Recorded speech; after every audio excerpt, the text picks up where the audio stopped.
Hello, everyone. I'm going to jump right into today's episode in 1 second. I just need to tell you that if you are listening via audio, you're going to hear some sounds like my drink, that kind of sound when I put my drink down. I'm in a new studio and just new space, new studio, so I don't have a new desk. I don't have a coaster here. I forgot that. So please bear with me, forgive me for that sound. And if you are watching via YouTube, as you can see, there's a blank canvas behind me, so I might be doing some painting, definitely. You'll see some art popping up, some lighting, things like that, so also bear with me. This is my first time kind of recording both ways. I used to do my videos and my audio episodes separately, so now I'm going to try to do it all together. So we might have some, I don't know, not technical difficulties, but some imperfect moments as I kind of, get through this process or this part of the journey right now. But I promise you, every time it will be better. Okay, so let's jump into episode 35. I don't really know what the name of it is going to be yet, because usually I listen to these episodes once, or I just kind of do a quick listen and do the summary of it, and through the summary of it I decide what it's going to be titled, but I definitely know what it's going to be about. And it is about, let me see, how can I put this? It's about being completely yourself in a relationship, or a new relationship. Let's talk about a new relationship, because we really want to hone in on that subject. Now, of course, I'm deciding to talk about this because it came up recently in a conversation with someone that I do some life coaching with. And it's something that I'm definitely still in the process of my journey with. So I was imparting this advice and onto her to see how it could help her. I mean, that's the whole point of all of this. So let's say, basically, I was talking to someone who is very far along her journey of relationships, as far as she's been married before, she's divorced, same as me, and definitely knows herself really well, as do I. We've spent the time, I don't know, she hasn't spent as much time single as I have, but she's kind of in her single journey now, where she's getting to know herself really well. But she's knowing yourself really well, but knowing yourself in different relationship scenarios is another thing. Meaning she was married for a long time, as I was married for a long time, and I knew who I was. I thought I knew who I was completely, but I really just knew who I was in that relationship, if that makes sense. So it took some time to be by myself. I was single for a long time, and just to interact in other dating situations or other relationships. That's how, through that journey, I learned who I really am, is the time. So let time by myself and time in different scenarios with other people is how the journey worked for me. So as far as she's concerned, now this is very much in particular to anyone who is, like I said, further along that journey. Whereas she was married, I don't know if she was married when she was young. I mean, we both got married in our 20s, which in hindsight was, for me, definitely got married earlier than I should have. But anyways, when you're young in that way, and you kind of you just give a lot of yourself, as you should, in a relationship, and we'll say, when it doesn't work out, I don't want to say scorn, but you're kind of, she's guarded. I'm not really a guarded person, but basically, when you've gone through that scenario, you're kind of like, you felt like you've dealt with, especially when you've gone through a divorce or a long-term, been in a long-term relationship and had a breakup, you're kind of over with the compromise and giving and giving and giving. You just want to step into a space where you can be completely yourself. So I'm going to speak from experience. Before I knew how to be completely myself, like I said, I had kids, I had a family, I got married. So the me completely myself was kind of all mashed up with someone else. So fast forward to when I entered into single life after not being married anymore, I really had this attitude that I didn't want to take any more shit. Like, I didn't want to compromise anymore. I wanted to be loved completely in every single way, all of my faults, all of my flaws, and of course all of the great parts of me, but I just wanted to be 100% myself all the time. And that was what I thought love was. Meaning when I found someone who would deal with all of that all at once, that would mean that's the person. That would mean that that's it. Like I've traveled along the journey and ended up where I'm supposed to be when I can be 100% myself. I don't necessarily think that way anymore. Just from learning along the way. And I'm gonna break it down in the way that I explained it to her. She also felt the same way, that she just wanted to be 100% herself. And it's kind of like a take it or leave it attitude, you know, like when you've been in a long-term relationship, you know, and you're on to the next one, you're like, you know what, I've already been there, done that, I've gone through all of that, I've, you know, compromised, I've given all of myself, I've, you know, done all these things that I didn't want to do to make someone else happy, and I'm not doing that anymore. You just got to take me for what it is. She had that same attitude too, because she is now in a new, it's a somewhat new relationship, but it's definitely a better relationship than she's ever had in the past. So she felt like she was being 100% her, well, you know, pretty close to like exactly who she is. And she was hitting some speed bumps. And she was, you know, just explaining to me that, you know, all of who she is was kind of hard at times. As much as she is yoked with that other person and is great, they communicate great, so communicating isn't a problem, but it's just kind of hitting some speed bumps with how she is. Like a specific example that I could attribute to myself as well is that she's a very outgoing person, as I am, or was in single life, just completely outgoing, just attending a lot of events, have a lot of friends, always have somewhere to be, just kind of, she's a person who more than myself really shares her beautiful energy in a bunch of different directions. Like I said, friends and family, and just always has a lot going on. And that was, or I would say is, a lot for the person that she's dating to not accept, because he probably accepts it, but just to be able to deal with that or know how to handle it day in and day out. So in her mind, she kind of felt like, you know, like it really feels like this is the person, but at times, you know, she's like, T, at times I just don't know if it's going to work because, you know, I'm a lot to handle. I'm a lot of person. And that's, I think we all can say that in one way or another, that whoever we are might feel like a lot for anyone else, just as someone else may feel like a lot for us, because, you know, no one's perfect. So being a lot means a lot of things. Means, you know, like I said, the full picture, the ups, the downs, the flaws, the attributes, all of that. But what I explained to her is that, like I said, I used to think that when you're in love with the right person, with your soulmate, or just in love with the right person along your journey, you can just be completely yourself and all of that will just align and be perfect with the right person. And they will completely understand you, or what they don't understand, they will accept, and they will deal with it gracefully. And in my opinion, and from what I've learned, that's not 100% true. Now, I'm with my perfect person for me for forever. So I'm, you know, speaking from a place of knowing that I'm in the right place in my relationship, but also knowing that just because I'm with the right person, my forever person, doesn't mean that being 100% myself all the time is going to be smooth. So I told her that I've learned that it's not really about compromising, right? Because we feel like, again, for some reason, we don't like that word in relationships, because we feel like compromise is like, means that we have to give something up to get what we want in that relationship, or we, you know, there's some kind of subtraction that we have to make in order to compromise. And that's not really always true. I am exactly who I am in my relationship, but I'm just not always that version of myself in full force in every direction.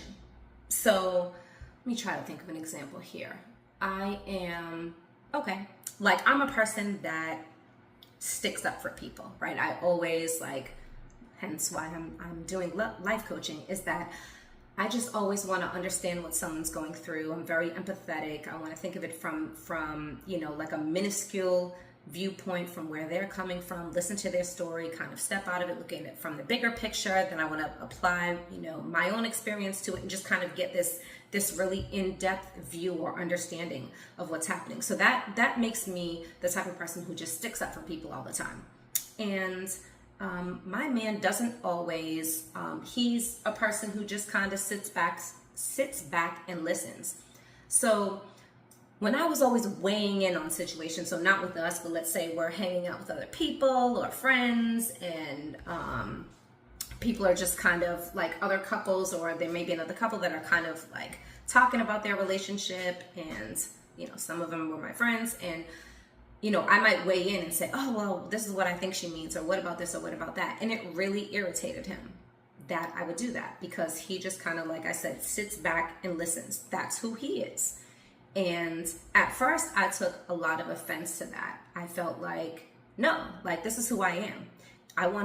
If I want to stick up for people, or if I want to give my opinion, that's just, that's who I am. Even if my opinion, which I would say almost all the time, was helpful. It enlightened the situation, or I don't want to say my opinion, but my input might have enlightened the situation or smoothed it out or helped it. He still didn't like that. It was really, or he wasn't a fan of it. And it really, really bothered me, because I started to feel like, oh, damn, I can't really be myself around him and just give my opinions freely whenever I wanted to. And, his main thing was always, don't, until we're perfect, which we will never be as a couple. None of us will be, he wanted me to do more listening and less talking. And it took me a minute, like I said, because I definitely was offended. And at first I thought back like, no, F that. I'm going to say what's on my mind.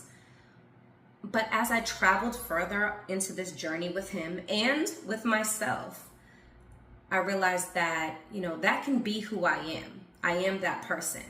But that doesn't mean that I need to be that person all the time, right, around my significant other, and expect for it to go smoothly. Maybe there's going to be a time that I might say, hey, forgive me, but I got to give my input, and maybe it's not going to gel very well with him, but I just have to be able to deal with that. And there may be, more often for me, there are other times that it's just not that important for me to do something that I know might be just a sore point, or just a bump in the road with my person. And I feel like he probably does, not probably, I'm sure he does the same thing in many ways at many times. So I was trying to explain to her that it doesn't mean that, I'm not saying not to be yourself. I'm saying be yourself, but just know that being yourself 100% full force all the time may give you bumps in the road, may not be that easy, but that doesn't mean that person is not for you. That doesn't mean that the relationship doesn't work. It just means that as individuals, we are all a lot to handle, and to have an expectation that, who we are is going to be perfectly, with the right person, it's going to be accepted, but perfectly understood and dealt with, or handled, or tolerated in some ways in the way that we want it to be, just because that's our person. And compromise, I'm not a big fan of using that word compromise. I'm just a big fan of being cognizant of who we are. This is the line, and this is what I say to myself, is who we are and how it affects other people.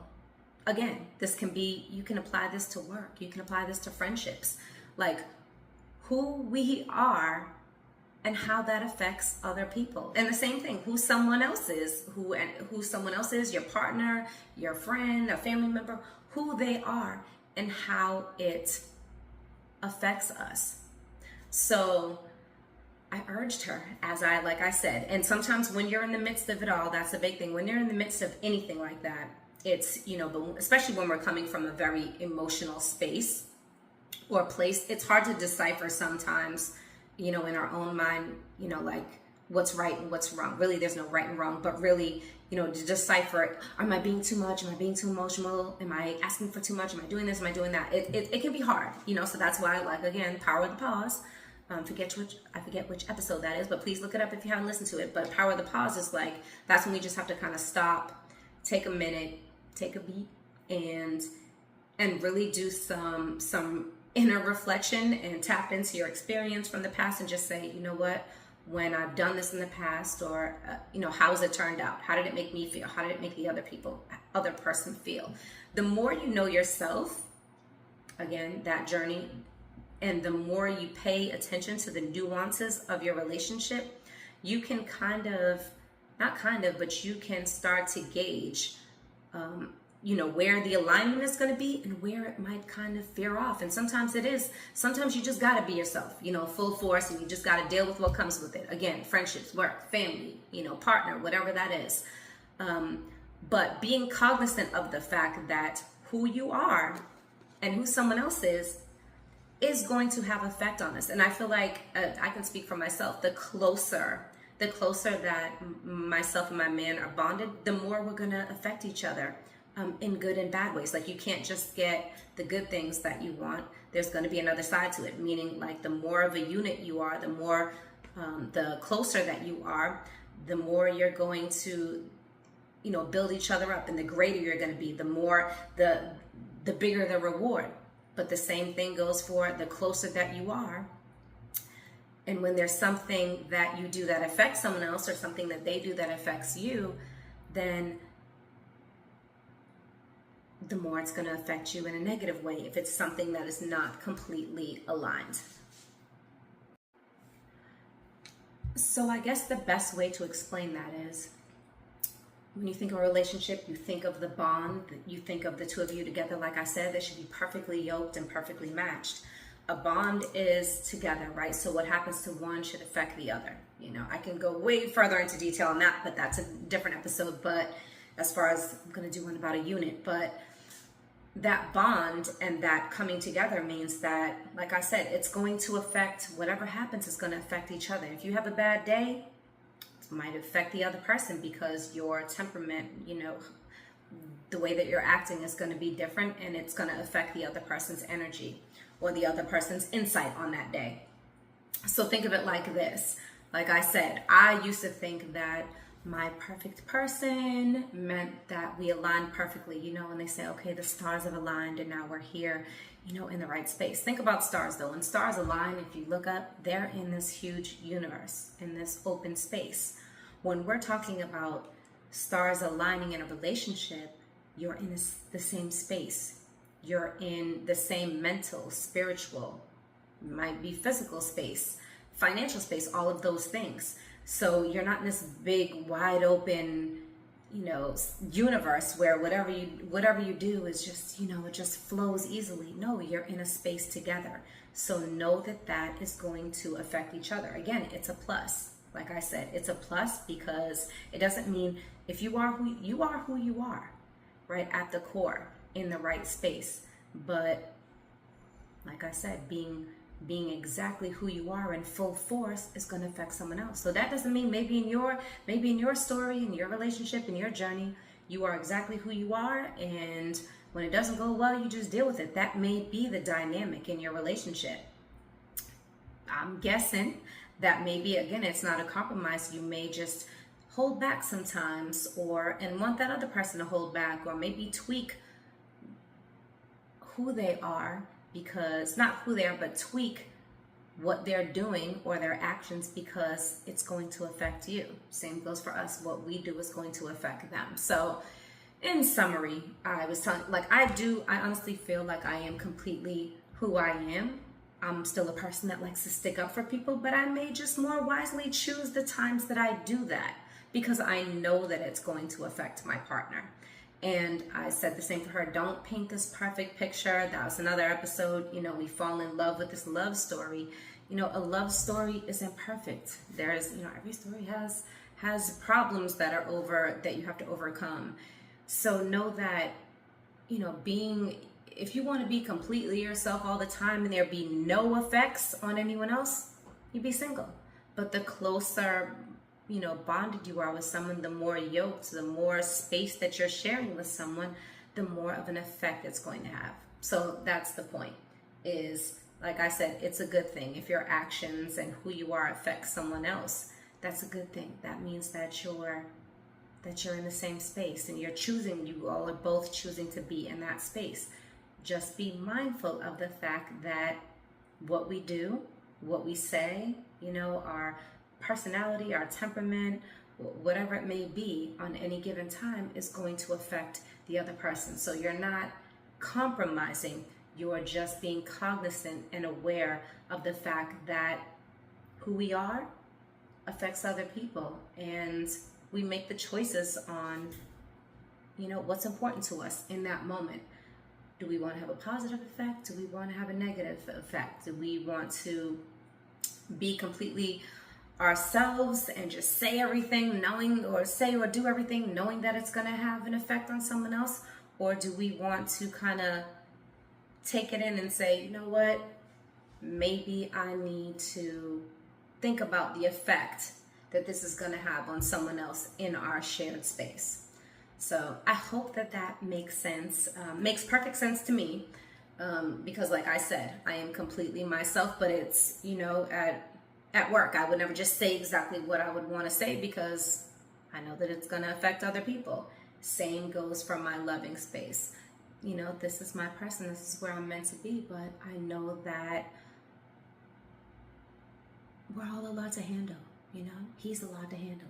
I'm allowed to handle. Just because we're allowed to handle doesn't mean that we're not meant to be in the space that we're in. It just means we need to be cognizant of the effects of that. So thank you for tuning in. I will see you soon. As always, stick with me.